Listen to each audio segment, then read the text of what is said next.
এনেকুৱা কোনো বিদ্ৰোহ আমাৰ হোৱা নাই। আমাৰ কথা হৈছে কি টিকটৰ ক্ষেত্ৰত সব দলতে টিকটৰ ক্ষেত্ৰত সব দলৰ মাজতে অলপমান বেয়া পোৱা অসন্তোষ থাকে আৰু লাহে লাহে যেতিয়া টিকটটো ঘোষণা হয় তেতিয়া সকলোৱে মিলি কেনে দলৰ কাম কৰে। তেওঁৰ নিজৰ মনৰ এটা আৱেগ প্ৰকাশ কৰিছে।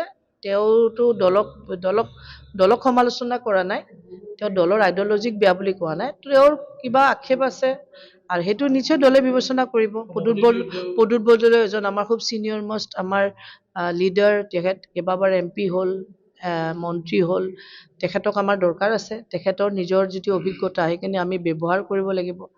তেখেতৰ কিবা এটা ক্ষোভ হৈছে সেইখিনি তেওঁ প্ৰকাশ কৰিছে, নিশ্চয় দলৰ হাইকমাণ্ডে এইখিনি মেকআপ কৰিব।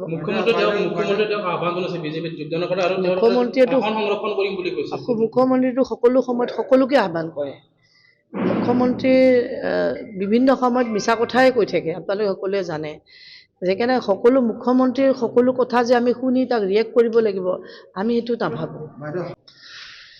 চব অসম গণ পৰিষদৰ প্ৰাসংগিকতা অসমত এতিয়া নাই। এতিয়া তেওঁলোকে কিহৰ অংকত তেওঁলোকে কাক কি চিট শ্বেয়াৰ কৰিছে সেইটো আমি নাজানো।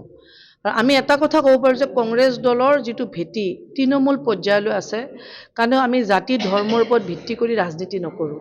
আমি কোনোদিন ভোটাৰক ধৰ্মৰ নামত আমি ভাগ নকৰোঁ। সেইকাৰণে আমি তৃণমূল পৰ্যায়ত আমাৰ দল শক্তিশালী আছে। প্ৰত্যেকখন বুথত আমি কংগ্ৰেছ আমাৰ কমিটি আছে, আমি কৰ্মী আছে। সেয়ে আমাৰ দলৰ বিষয়ে আমি জানো। সেইকাৰণে বিজেপিৰ যিটো অংক তেওঁলোকৰ কি ভাবি কি কৰিছে সেইটো তেওঁলোকে বিবেচনা কৰিব। কিন্তু আকৌ এবাৰ ক'ম যে সোণৰ অসম কৰিম বুলি অসম গণ পৰিষদে অসমত চৰকাৰ কৰিছিল। বৰ আৱেগত অসম গণ পৰিষদক ৰাইজে ভোট দিছিলে। সেই সপোন অসম গণ পৰিষদে কেতিয়াও পূৰণ কৰিব নোৱাৰিলে। তেওঁলোকে সোণৰ অসম কৰিম বুলি কয়, তেওঁলোকে সোণৰ সংসাৰ কৰিলে।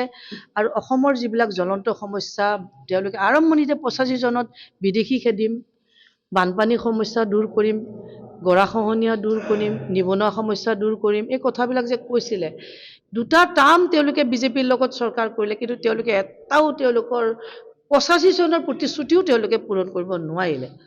আমি অসম গণ পৰিষদে যে কি ভৱিষ্যতে কৰিব ৰাইজে এইটো বুজি পাইছে।